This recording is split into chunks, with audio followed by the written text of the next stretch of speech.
नमस्ते. मी झटपट पनीरची भाजी बनवून दाखवते. त्याच्यासाठी हा 200 ग्राम पनीर आणलाय.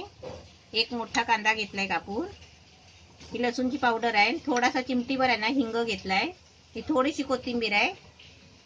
हे मीठ घ्यायचं आहे चवीपुरतं.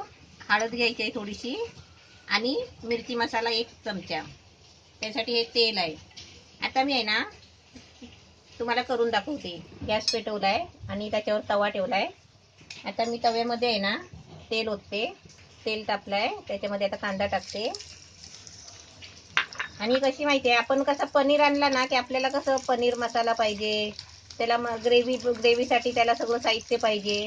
तसं नाही मी तुम्हाला दाखवत आहे. आज कसं एकदम सेपरेट आणि स्पेशल भाजी दाखवते आहे. म्हणजे झटपट आपण बनवू शकतो पनीर आणून. भाजी नसेल तर पनीर असला घरामध्ये तर आपण पनीरची भाजी पटकन बनवू शकता. कांदा आहे ना अर्धा फ्राय व्हायला द्यायचा, म्हणजे पुरा गोल्ड नाही करायचा आहे. अर्धा फ्राय कांदा झाला ना की आपल्याला त्याच्यामध्ये पनीर फ्राय करायचे. आता मी याच्यामध्ये पनीर टाकते.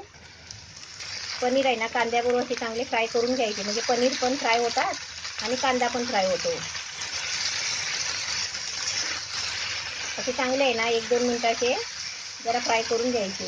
पनीर आहे ना चांगला फ्राय झाला ना की तो कसा पिघलत नाही, म्हणून आपण आहे ना असं कांद्यामध्ये थोडा पनीर आहे ना चांगला तेलामध्ये असं फ्राय करून घ्यायचा, म्हणजे कडक करून घ्यायचा पनीर. आणि जास्त आहे ना हलवत नाही राहायचा. आपण जास्त हलवत राहिलो ना की पनीर कसं माहिती आहे तुकडे होणार पनीरचे. 2-3 मिनिटं मस्त पनीर फ्राय करून घेतलाय कांद्यामध्ये. आणि कांदा पण आता मस्त फ्राय झालाय. फास्ट गॅस केलाय आणि त्याच्यावरतीच आहे ना 2-3 मिनिटं मी पनीर आणि कांदा फ्राय केला. आता त्याच्यामध्ये आहे ना मी सर्व मसाले टाकते. हे लसूण पावडर आणि हिंग आहे.